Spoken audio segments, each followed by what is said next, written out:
Hello, hello, welcome back. Come on.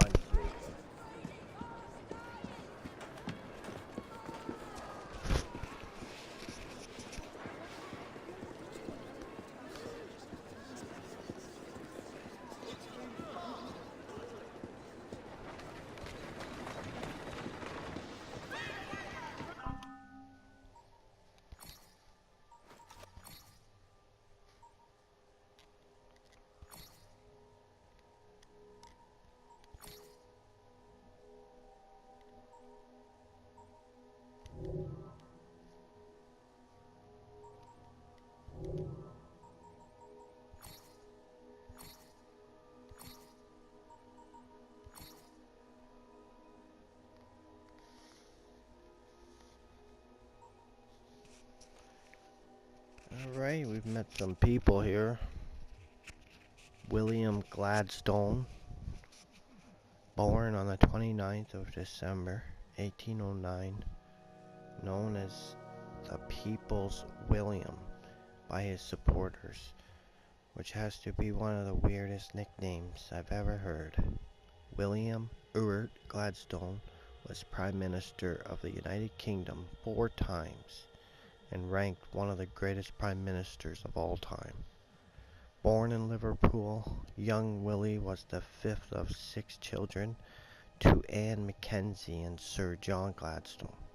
He attended Christ Church at Oxford, where he studied mathematics and classics, served as president of the Union Debating Society, and became an advocate for Toryism. Gladstone was elected to Parliament in 1832. In the House of Commons, he was a member of High Toryism and opposed the abolition of slavery. Later, when slavery was abolished, he helped his father collect over £100,000 from the government for having owned over 2,000 slaves across 9 plantations in the Caribbean. During his time in Parliament, he met and began to despise his lifelong rival, Benjamin Disraeli, appalled by his foppish attire. Whereas he excelled in the House of Commons, he struggled in his social life. Gladstone had a difficult time finding a wife after being rejected by both Caroline Eliza Farquhar and Lady Frances Harriet Douglas. He met the charming Catherine Glynn. The two were later married and stayed together for 59 years until he passed away, because 59 years must have been tiring. In 1840, Gladstone took it upon himself to rescue and rehabilitate prostitutes, a practice he continued for the next several decades, despite the backlash from his peers. After leaving and returning to Parliament several times, Gladstone served as Chancellor of the Exchequer in 1859 and leader of the Liberal Party in 1868. He served his first premiership later that year until 1874, and then promptly retired. Angry with Disraeli's changes during his retirement, he returned to Parliament and served another 3 times as Prime Minister, 1880 to 1885, 1886, and 1892 to 1894. Unlike his rival, Gladstone was known for his poor relations with Queen Victoria. She is quoted having complained about him, saying, "He always addresses me as if I were a public meeting." William Gladstone died of heart failure of old age, in 1898, and was buried in Westminster Abbey. His wife later laid next to him after she died too.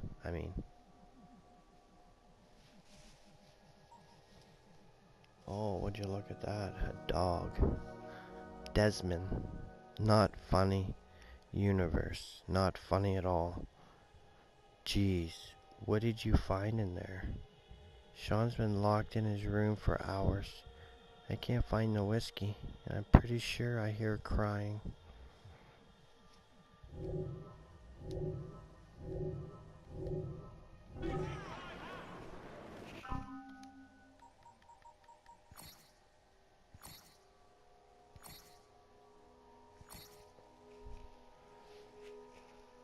And here we have Benjamin Disraeli. Date of birth, 21st December 1804. A novelist, a dandy, and a man practiced in law.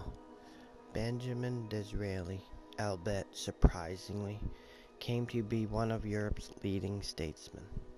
The first and thus far only Jewish-born Prime Minister of England, you can tell by his name.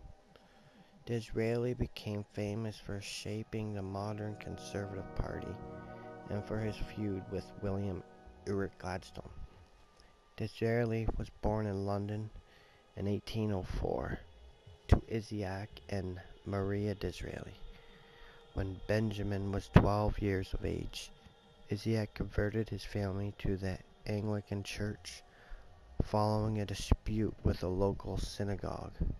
Later, Benjamin would further Anglicize his name from Disraeli to Disraeli when he went to work for Maples law firm in 1821. Though his exact motivations are unknown, possibly he got fed up of spelling it out for people.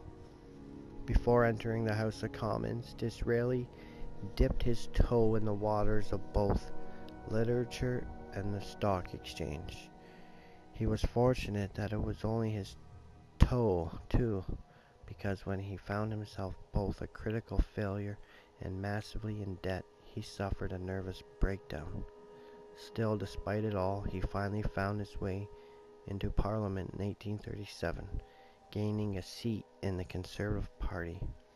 It was during this period that he forgot his lifelong rivalry with Gladstone. In 1839, Disraeli married Mary Ann Lewis for what was thought by many to be financial reasons. But the couple at least grew to love each other and remained bound until her death in 1872. Dizzy married me for money, Mary once stated, but if he had the chance again, he would marry me for love. Disraeli became Prime Minister for the first time in 1868, but failed to win that year's election. He led the opposition to majority once again in 1874, becoming Prime Minister for a second time with a reign lasting 6 years.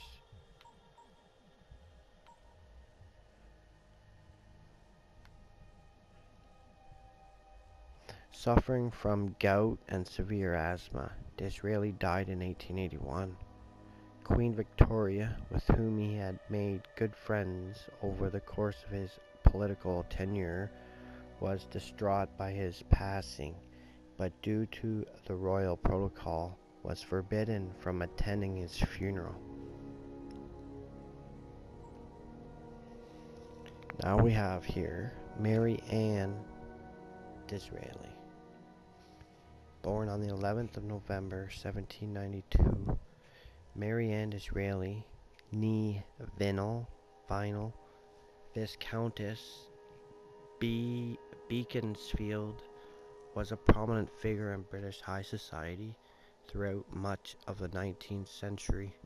She married Benjamin Disraeli in 1839, shortly after her first husband passed away, and was his constant companion, friend, and advisor until the day she died. Her affectation of a silly, scatterbrained demeanor and penchant for saying the sort of thing that made proper Victorians waggle their mustaches disapprovingly masked a keen political mind, and between the two of them, it was joked that Benjamin married her for her money, but do it again for love. This is rather more charming if you realize that Mary Ann was quite skint when they married. It should be noted, though, that the Disraelis, both of whom were romantic to the core, had a rather trying marriage at first. Benjamin hid his extensive debts from her for years, and both felt the sting of public disapproval. The Victorian tabloids made today's Bat Boy sightings and illegitimate alien love children look downright reputable. Rather than wallow in misery as is the English way, the pair once again flouted convention by working out their problems and strengthening their relationship until their marriage became the storybook romance of which they had both dreamed. In 1868, when Queen Victoria wanted to raise Disraeli to the nobility, but he preferred to stay in the House of Commons, Mary Ann leapt upon the proverbial grenade and was dubbed Viscountess Beaconsfield. As ever, she made ways for her refusal to abide by the accepted standards of Victorian society. At court, her outfits frequently outdid the Queen's, and once she joined the ranks of the nobility, she seized on every opportunity to show up the ladies who had once scorned her. Yet she was also active in many charitable causes, organizing aid for the less fortunate. She also put her keen political mind to work on the campaign trail, with her husband winning hearts and minds through sheer baby-kissing determination. By the time of her death, the Disraelis were celebrated throughout Britain as a shining example of the joy, contentment, and success a proper union could bring. Mary Ann Disraeli is buried along with her husband, who outlived her by several years, at the Church of St. Michael and All Angels in Hughenden, Buckinghamshire. Well, well.